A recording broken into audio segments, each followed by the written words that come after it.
Carbon dioxide, R744, CO2 are all names for the same substance.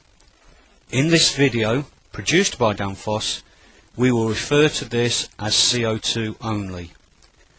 The video shows the different phases of CO2 and how two of the phase changes occur by altering either the pressure or the temperature. When compared with commonly used refrigerants R134A and R717, CO2 has some unique characteristics. It operates at a much higher pressure, but across a narrower temperature range than both the R134A and R717.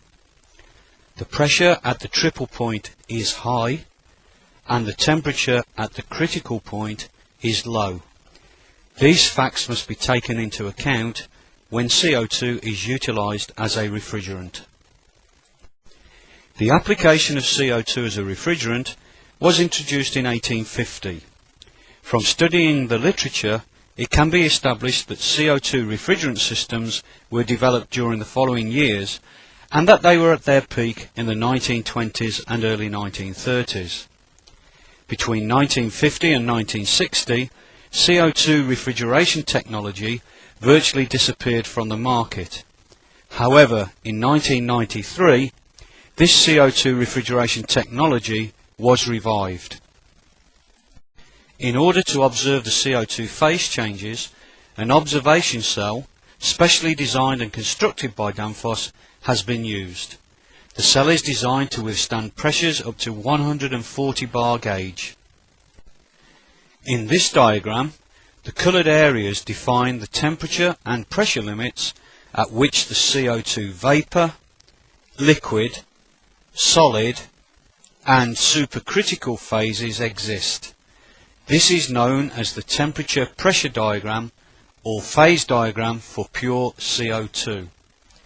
The red solid lines indicate the pressure and corresponding temperatures at which two different phases of CO2 exist in equilibrium. For example, liquid and vapour, solid and vapour, and solid and liquid. Here is the triple point, and here is the critical point on the phase diagram. For refrigeration purposes, the pressure enthalpy diagram is commonly used. For CO2 applications, this diagram has to be extended so that the solid and supercritical phases are included. The coloured areas indicate the different phases of CO2, namely vapour, liquid, solid and supercritical. The triple point is here, the critical point is here. We would now like to define the triple point, and in the first sequence the CO2 is cooled by forced evaporation to the stage where it passes through the triple point. The cell is charged with liquid CO2 at an ambient temperature of 20 degrees C, which has an equivalent pressure of 57.2 bar absolute. Venting CO2 from the vapour phase allows more liquid CO2 to decant from the supply cylinder to the cell, thus raising the liquid level. When the cell is sufficiently full, both the vent and charging valves are closed. When the CO2 content within the cell has settled, the vapour and liquid are in equilibrium. This is represented by the cross on the vapour-liquid line.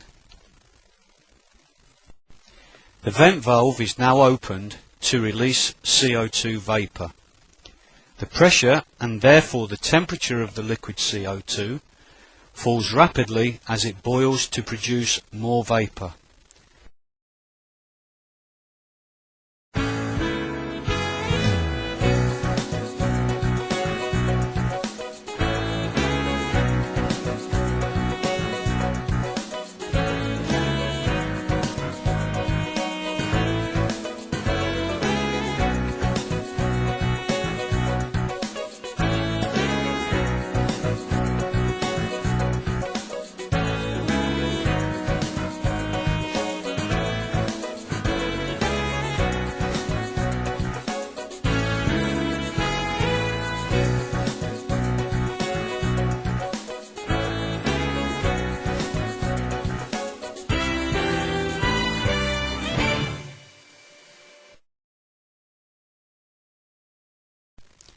the triple point is reached with further reduction in pressure and temperature.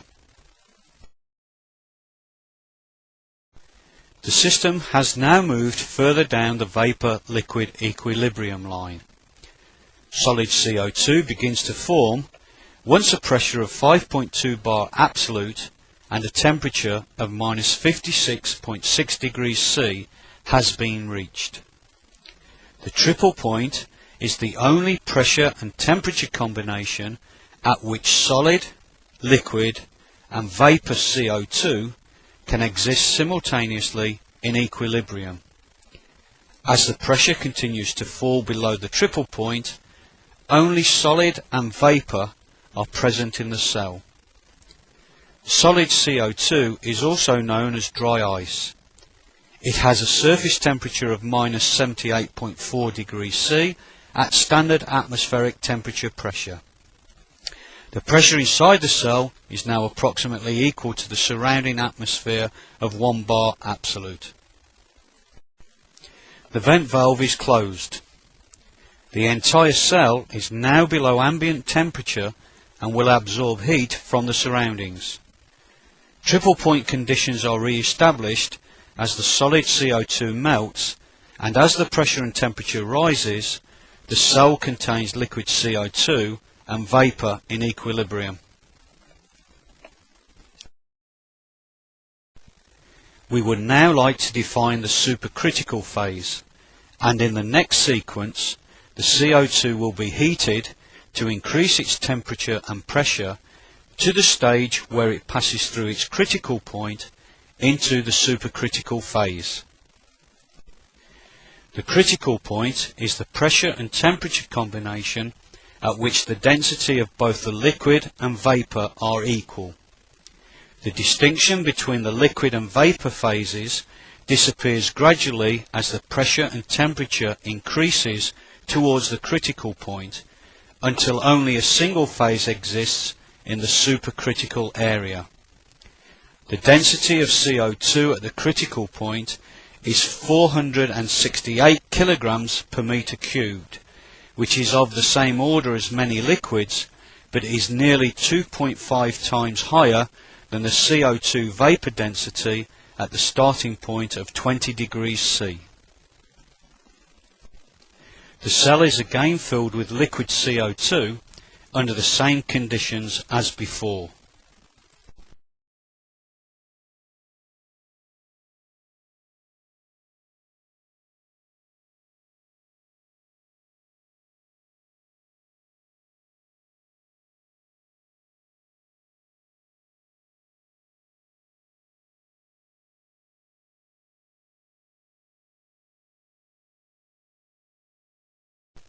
The temperature of the liquid CO2 increases with a consequent increase in pressure as the liquid CO2 boils. The CO2 vapour density above the liquid increases as the temperature and the pressure increase, and the distinction between the two phases disappears. CO2 now exists at a pressure of 73.6 bar absolute and a temperature of 31 degrees C. After a further small increase in temperature, all the CO2 present in the cell is now in the supercritical phase. This supercritical CO2 has some interesting and user-friendly properties. Its high density gives it some of the properties of a liquid, so for example it can act as a solvent for extracting various materials. However, its viscosity is much lower than for most liquids, and its diffusivity is consequently higher.